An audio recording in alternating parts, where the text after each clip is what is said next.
सरला माँ बनने वाली थी और बारिश का समय था। सरला अपने घर में सो रही थी। वह अपनी जेठ जेठानी के लिए बच्चा पैदा कर रही थी, क्योंकि उसकी जेठानी माँ नहीं बन सकती थी। तभी उसे अचानक दर्द हुआ। उसका पति कहने लगा, रुको सरला, मैं देखता हूँ बाहर क्या होता है। अगर कोई गाड़ी मिल जाएगा तो मैं तुम्हें हॉस्पिटल ले जाऊंगा, पर बारिश बहुत तेज है। इतने में सरला दर्द से तड़प रही थी और उसने एक बेटी को जन्म दिया। बेटी को देखकर सरला अपना सारा दर्द भूल गई। उधर उसका पति रमेश कहने लगा, सरला कितनी सुंदर बिटिया है हमारी। इतने में उसका बड़ा भाई और भाभी आया। यह क्या सरला, तुमने बेटी को जन्म दिया? मैंने बेटा कहा था जन्म देने के लिए। तुम माँ नहीं बन सकती हो, इसीलिए इससे हमें बच्चा लेना पड़ रहा है। उसका पति उसे कहने लगा, भैया आप मेरी बच्ची को छोड़ दीजिए, मैं इसे पाल लूँगा। नहीं नहीं, मैंने खर्चा किया है। इस बच्ची को तो मैं ले जाकर जो मन करेगा बेच दूंगा, फेंक दूंगा, लेकिन तुम दोनों को नहीं दूंगा।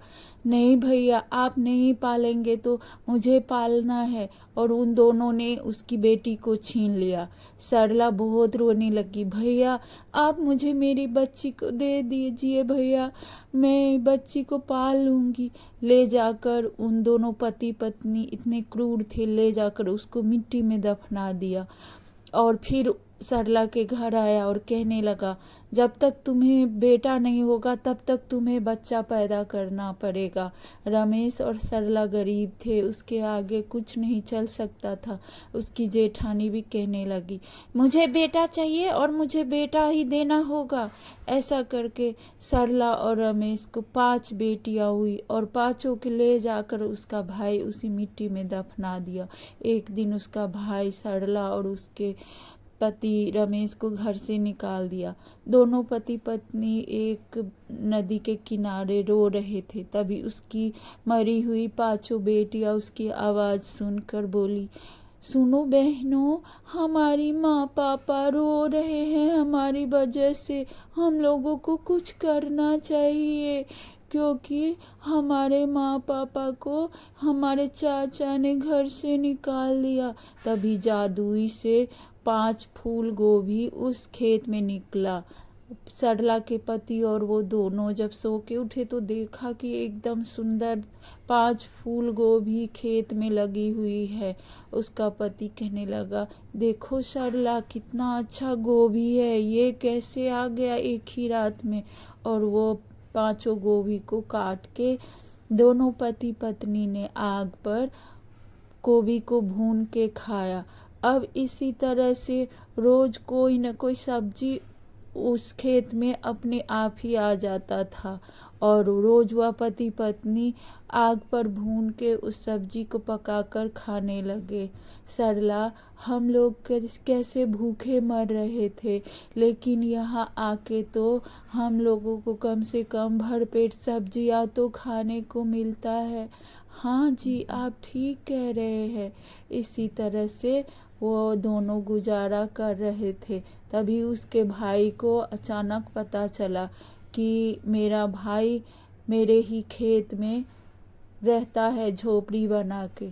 तभी वहाँ उसका भाई आया और कहने लगा, तुम्हारी ये हिम्मत, मेरे ही खेत में तुम दोनों घर बना के और इतने आराम से रहोगे, देखता हो तुम दोनों खाते क्या हो। तभी उसकी जेठानी कहने लगी, इन दोनों को मारो, इन दोनों को सबक सिखाना पड़ेगा। तभी रमेश ने कहा, भैया मैं आपका कुछ नहीं बिगाड़ रहा हूँ, मैं तो इस खेत में सब्जियाँ निकलता है उससे अपना गुजारा करता हूँ। तभी वो दोनों पति पत्नी कहने लगी, पर ये खेत तो हमारा है ना। और तभी उसमें से खेत जोतने लगा तो उसमें से सब्जी जैसे का वैसे ही रहा और वहाँ एक भी सब्जी खराब नहीं हुआ। ये क्या, ये सब्जियाँ खराब क्यों नहीं हो रहा है, पता नहीं जी। तभी उसने गोभी निकालने लगा तो उसमें से 5 बच्चियाँ निकली और कहने लगी, चाचा हमको पहचानते हो?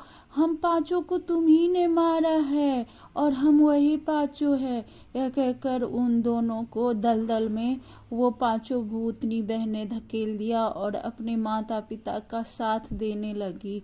और वो दोनों पति पत्नी उस खेत में सब्जी उगाने लगे और अपनी बच्चियों को देखकर वो दोनों बहुत रोने लगे और कहने लगे, मेरी बच्चियां, अब मैं तुम लोगों का कैसे देखभाल करूँगा। तभी उसकी बच्चियों ने कहा, पिताजी मत रोइए, मैं आपके साथ हूँ। धन्यवाद।